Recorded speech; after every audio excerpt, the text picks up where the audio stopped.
acredita que Jesus vai voltar? 5 pessoas. Eu vou mudar a palavra de hoje, vou pregar sobre o arrebatamento, hein? Quem acredita de verdade que Jesus vai vir buscar a igreja? Só que enquanto isso não acontece, você vai ter que lidar com gente chata, com gente ruim, com invejoso, com mentiroso, com gente que dá volta, que promete e não cumpre. Até Jesus voltar para buscar a gente, tomara que seja rápido, você vai ter que conviver com muita gente difícil. É ou não é? E aí deixa eu te falar uma coisa. Não importa o tamanho do seu talento. Não importa quantos dons você tem. Eu estou dizendo por experiência própria, por acompanhar de perto. Acaba tendo sucesso nas áreas da vida quem sabe lidar com pessoas.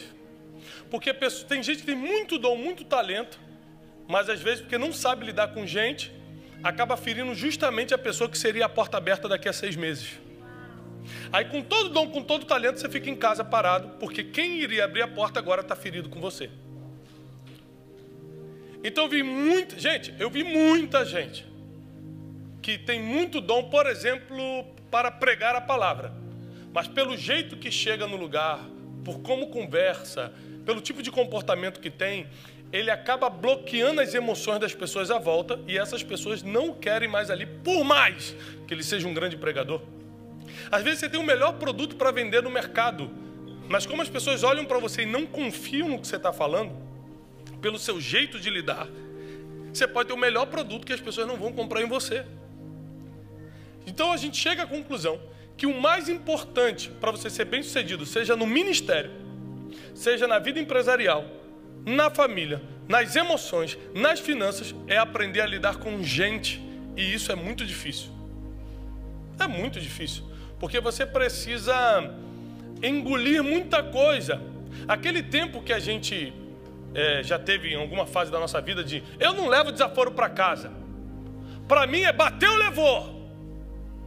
Deixa ele vir para ver se eu não vou mais forte ainda. Ou seja, esse tempo de eu vou me vingar, deixa comigo, vai ver só, te pego depois na esquina, isso acabou.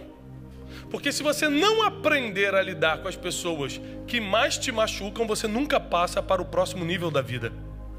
Você fica parado emocionalmente, trancado, encarcerado nos teus sentimentos ruins, remoendo.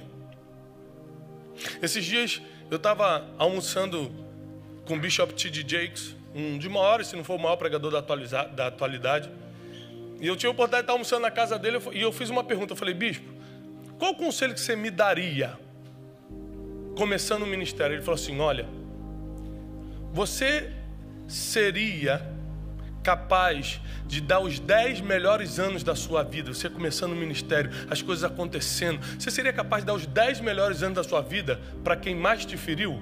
Eu falei, olha, vou ser sincero, eu não teria essa capacidade. Ele falou, então, mas é isso que acontece quando você não perdoa quem te machucou. Você dá os melhores anos para essa pessoa, você dorme pensando nela, você acorda com raiva dela, você fica mandando indireta para ela, você não sei o quê, e você está dando todo o seu tempo, toda a sua inteligência, toda a sua força, toda a sua sabedoria para quem nem merece o seu tempo e a sua atenção.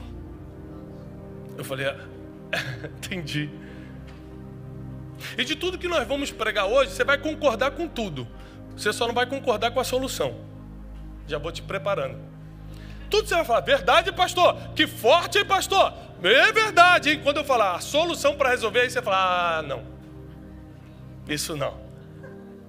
Sabe por quê? Quem aqui está aprendendo inglês? Está aprendendo? Você já reparou que aprender inglês é extremamente desconfortável? Eu estou participando de várias reuniões em inglês, Cássio. Várias. Aí, a reunião de 10 minutos parece que durou 3 horas, que eu fico assim... Aí começa a passar, mas estou passando mal, eu vou desmaiar.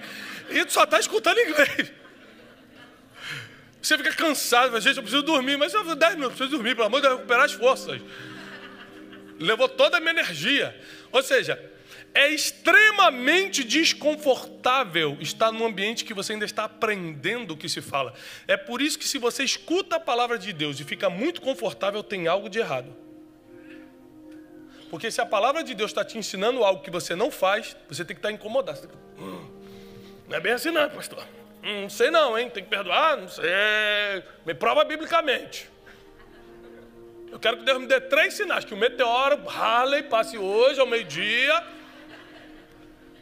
A gente sempre fica desconfortável quando a gente está crescendo. Está aprendendo inglês, está crescendo, está desconfortável, está aprendendo coisas novas da Bíblia. Não estou desconfortável. Então, eu não vim para te deixar confortável, eu vim para te deixar incomodado, mas a ponto de passar para o próximo nível na tua vida. A ponto de você sair daqui com vontade de viver o que Deus tem para você. E para isso, você vai precisar perdoar muita gente, deixar muita coisa para lá. Você vai ter que vencer algumas barreiras e principalmente aprender a lidar com todo tipo de pessoas. Porque você, por exemplo, combater quem te combate não muda quem a pessoa é. Se a pessoa é invejosa, vai continuar sendo invejosa. Você pode botar o dedo na cara dela e falar, vou te falar uma verdade, irmã. Não vai mudar nada. Ela vai continuar sendo invejosa. Quem entendeu isso? Se você preparar o melhor texto do mundo sobre o mentiroso e mandar em direta para ele na internet, sabe o que vai mudar no caráter dele? Nada. Mas no teu muda. Te faz um acusador agora. Então presta atenção. O mal vai continuar sendo mal. Não é você que vai mudar o mal, é o Espírito Santo. A Bíblia diz, o Espírito Santo convence do pecado, da justiça e do juízo. Quem convence é o Espírito, não é a gente. E por isso que a gente às vezes está desgastado emocionalmente. A gente está lutando com coisas que a gente já perdeu antes de começar. Porque você não vai conseguir lutar contra quem já é mal. Porque ele vai ganhar na experiência. Ele vai ganhar na maldade. Então nós precisamos entender o que Deus tem para nós. E mais importante do que o dom que Deus te deu. Por que é mais importante? Porque você pode ter dom, não é que não seja importante. Você pode ter dom, você pode ter talento, mas tudo isso vai ficar paralisado se você não aprender a lidar com gente. Se você não aprender a lidar com pessoas. Então, abre a sua Bíblia, por favor. Nós temos algumas bases bíblicas importantes hoje. Mateus 5, 23, 24. Primeiro ponto dessa manhã. Quero lhe ensinar o seguinte. Promessas são bloqueadas quando você não aprende a lidar com gente. Vou repetir. Promessas são bloqueadas quando você não aprende a lidar com pessoas. Um exemplo está aqui, ó. Mateus 5, 23, 24. Portanto, se trouxeres a tua oferta ao altar e ali te lembrares que o teu irmão tem algo contra ti, aqui é muito difícil. Porque não é você contra o irmão, é o irmão contra você. Porque se fosse a gente contra o irmão, a gente sempre ia dar aquela desculpa, eu não tenho nada contra ele, não estou nem aí para ele. Não é assim que a gente fala? Mas aí a Bíblia, para não deixar você fugir na desculpinha, diz, se você sabe que o irmão tem algo contra ti, e o legal é que não está falando de quem está lá fora, do cara da farmácia que te xingou, está falando do irmão, de quem você convive aqui. Se o irmão tem algo contra ti, deixa diante do altar a tua oferta. Você não vai poder compactuar da promessa que tem na vida daqueles que ofertam ao Senhor. É tanta bênção, bênção de prosperidade, de fertilidade, de prosperidade, de saúde. É tanta bênção para quem oferta na casa de Deus, mas dessa bênção você não come se primeiro não for reconciliar-te com teu irmão e aí você volta e oferece a tua oferta. Então, uma promessa que é bloqueada quando você não está reconciliado com irmãos, por mais difíceis que eles sejam, a Bíblia diz aqui, não é com o irmão bonitinho, não é com o irmão que sempre fez tudo certinho para você e você que errou, não. Às vezes é difícil, às vezes é complicado, mas você tem que estar reconciliado para poder ofertar. 1 Pedro 3,7 diz assim, exatamente, 1 Pedro 3,7, exatamente dessa maneira, vós maridos, vivei com as vossas esposas a vida cotidiana do lar, com sabedoria, proporcionando honra à mulher como parte mais frágil e co-herdeira do dom da graça da vida, de forma que não sejam interrompidas as vossas orações. Olha só, se você ora, mas não trata bem sua mulher, não é fiel à sua esposa, não trata com honra, suas orações não estão sendo ouvidas. Só para você entender como promessas são bloqueadas se a gente não aprender a lidar com gente. Não sabe lidar com o teu casamento? Oração interrompida. Não sabe lidar com o irmão que te feriu? Você não pode ofertar, não participa da prosperidade do céu. Ou seja, muitas promessas são bloqueadas quando você não aprende a lidar com gente. E eu perdi muita coisa, que eu não sou nenhum santo, nem sou perfeito em nada. Eu perdi muita coisa por não saber lidar com gente. Eu cheguei a essas conclusões depois de apanhar muito. Me tranquei no quarto e falei, Deus, eu preciso aprender a lidar com pessoas. E de uns anos para cá, Deus começou a me ensinar. Eu falei no culto de manhã, daqui da manhã, que eu estou há 1 ano trancado em casa, escrevendo um livro, acabei de escrever já, chamado Especialista em Pessoas, onde eu tive que estudar, pedir orientação ao Espírito Santo, ler e reler, procurar uma vasta bibliografia, para chegar à conclusão de como lidar com todo tipo de gente.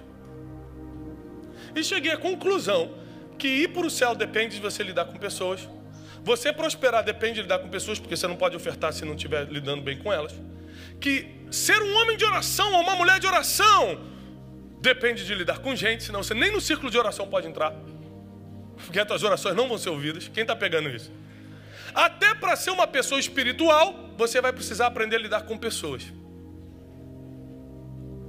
E é muito difícil, eu confesso, porque o sermão mais famoso de Jesus, o sermão que colocou toda a mentalidade e doutrina de Cristo, está em Mateus capítulo 5, versículo 38. E diz assim: ouviste o que foi dito, olho por olho, dente por dente. Ou seja, bateu, levou. Isso é o que todo mundo fala. Ouviste o que foi dito, né? Bateu, levou. Eu não levo desaforo para casa. Olho por olho, dente por dente. Mas eu vos digo, Jesus está falando, não resistais ao mal. Mas se qualquer um te bater na face direita, oferece-lhe também a outra. Aí você fala assim, peraí, então quer dizer que Jesus está falando que se alguém vier me bater, eu dou a outra, eu vou ser o bobo da corte? Isso. Por quê? O prejuízo do tapa já está dado, você não vai ter como destapar. Já está tapado. Não dá para destapar. Já levou o tapa. Tudo que você fizer, a partir de agora, para tentar recuperar esse tapa, é só prejuízo. Porque suas emoções vão estar presas essa pessoa que te deu o tapa. Você vai para a justiça por causa desse tapa. Você vai brigar com um monte de gente por causa desse tapa. Agora você está dividindo os amigos. Olha só, quem concordou com o tapa vai ficar com ele. Quem não concordou vai ficar com você. Famílias começam a dividir, amigos começam a dividir. Ou você nunca percebeu que o amigo do meu amigo é meu amigo, mas o inimigo do meu amigo vira meu inimigo. E tem mais. O inimigo do meu inimigo vira meu melhor amigo. É a teoria da associação. Então nunca vale a pena dar continuidade ao primeiro tapa, porque quem vai perder é você que está inteiro. Quem já está quebrado, continua quebrado. Quem está infeliz, continua infeliz. Mas você que está vivendo o teu propósito aqui na terra, você que está cheio de dom e talento para aumentar o evangelho no reino, e você que está com a família crescendo, que está morando fora do Brasil, está sendo abençoado, vai parar tudo isso porque não quis dar outra face. Porque tem um problema que impede a gente dar outra face, que eu vou falar no final, que é o que você não vai concordar. Você vai falar que você não é. Não, eu não, pastor. Eu não faço essas coisas. Se algum homem te processar na lei, versículo 40, e tomar a tua túnica, permite-lhe levar também a tua capa. Se alguém te processar e falar, eu quero a tua túnica. Não, leva a túnica e a capa. Ah, mas aí é muito bobo. Muito bobo, mas resolveu o problema. Você não fica 10 anos lutando na justiça, perdendo no mínimo a tua vida emocional. Ganhei na justiça, vai ter que me pagar 100 mil. Ótimo, e os 10 anos de perda emocional? Que aí, em vez de estar olhando teus filhos, criando teus filhos, você estava na justiça brigando com raiva dos outros. E aí, quando o filho já está adolescente, você ficou só alimentando raiva.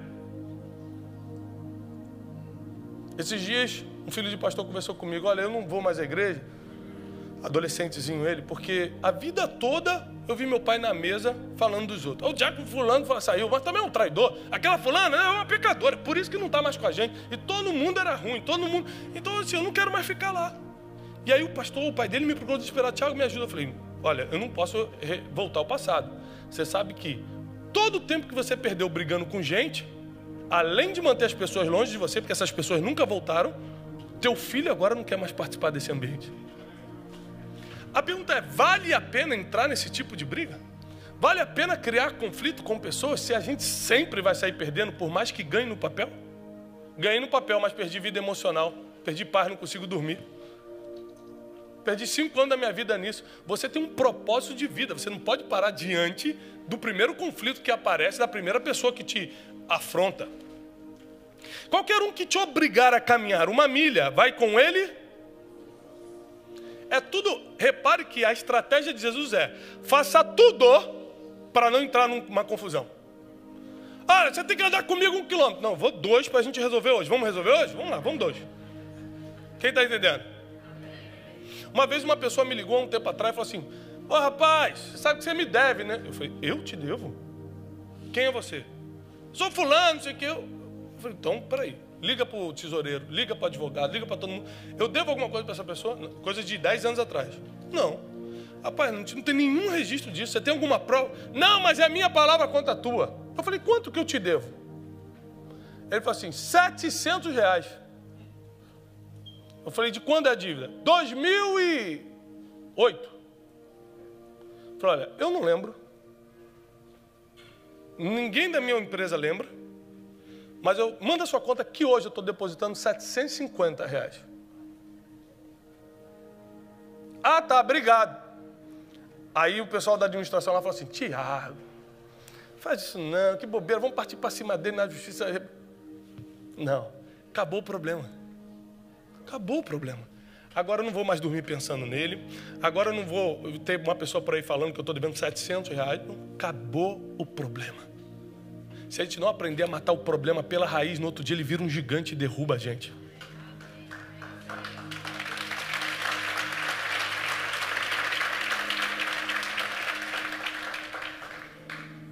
Dá quem te pede, e ao que quiser tomar de ti emprestado, não vire as costas, pois ouviste o que foi dito: amarás o teu próximo e odiarás o teu inimigo. Porém eu, Jesus, vos digo: amai os vossos inimigos. Aí Jesus começa a pegar pesado aqui. Eu vou acabar com o ser humano agora. Amai os vossos inimigos. Isso é fácil ou muito difícil? Muito difícil. Abençoai quem te amaldiçoa. O pessoal está falando mal de você, está inventando história sua, está falando um monte de besteira, caluniando, e quando alguém vai perguntar dessa pessoa para você, fala: gente boa, homem de Deus. Isso já aconteceu, só para você não achar que eu estou pregando avulso, isso já aconteceu várias vezes comigo. De gente assim, líderes arrebentarem, falarem mal, inventarem história. Então, quando alguém vem me perguntar, alguém estratégico, né? Que a notícia corre muito rápido, você sabe que aquela pessoa vai fazer a notícia correr rápido, a pessoa chega e: rapaz, você soube que o fulano falou isso de você? Falou que é isso, que aquilo? O fulano? Mas o fulano é um homem de Deus. Eu não escutei ele falando, mas, puxa, grande homem de Deus, manda um abraço para ele. Diga que eu estou orando por ele, pela casa dele. Ah, tem mais, manda essa oferta para ele. Eu já dei oferta diante do Espírito Santo para gente que falava mal de mim.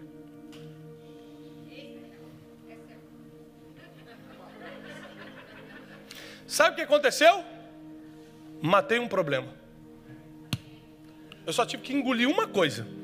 Porque é só uma coisa que te separa da grande vitória da tua vida: o orgulho. Existe uma coisa que mata as nossas possibilidades de vencer, que é o pai de todos os pecados, que é o orgulho. Você nunca vai cair em nenhum outro pecado se primeiro não estiver orgulhoso, porque senão você confessa antes de cair. O orgulho tem impedido famílias de se reestruturarem, empresas de se levantarem, pecados de serem perdoados. O orgulho é o único motivo. A Bíblia diz que se você cometer um pecado, você pede perdão a Deus e ser-lhe-ão perdoados. Então, por que existem pecados não perdoados? Porque o orgulho não deixa você pedir perdão. Uma vez, há uns anos atrás, quando eu ainda não era tratado nessa área, eu tinha muitos inimiguinhos, muitas inimizades, muitas coisas. Muita gente, qualquer pessoa, se a pessoa me ferisse, eu falei: corta da minha lista de relacionamento, não quero mais saber dela. E eu tenho um déficit de atenção diagnosticado. E na época o psiquiatra que me atendia falou assim: você vai ter que tomar uma medicação porque está ficando muito forte. Às vezes eu estava assim, falando, passava uma borboleta, uma borboleta. E não conseguia voltar no que eu estava falando. Então, um déficit de atenção é uma coisa muito séria, que tem que ser tratada, como qualquer outro distúrbio. E ele me deu um remédio, uma medicação para começar a tratar o déficit de atenção. Só que aquele remédio mexia muito com as minhas emoções. Eu acordava, tinha que tomar pela manhã, tomava no café da manhã, e eu começava a ficar soltinho, começava a ficar alegre. Ficava feliz e tal. E às vezes eu entrava no carro para ir para o escritório, eu morava no Brasil nessa época, e me dava uma vontade de ligar para as pessoas, eu começava a ligar para gente que eu nem falava. E aí, irmão? Cara, opa, Rapaz, quanto tempo que a gente não se fala e não sei o que. Rapaz, eu comecei a ligar pra gente que me feriu. Isso foi um período, tomei uns 3, 4 meses. Ligava pra gente que eu não falava mais. Gente que falou que nunca mais ia falar comigo. Falei, rapaz, eu acho que a gente brigou, né? Brigamos porque você... Rapaz, como é que eu não te pedi desculpa por isso, rapaz? Deixa, me perdoa, cara, é sério. Eu falei, deixa pra lá, rapaz. O remédio me... Aí quando eu percebi, em 2 meses eu tinha refeito todas as amizades, não tinha mais nenhum inimigo. Aí eu fui no médico. Eu falei, doutor, esse aqui é a pílula do perdão?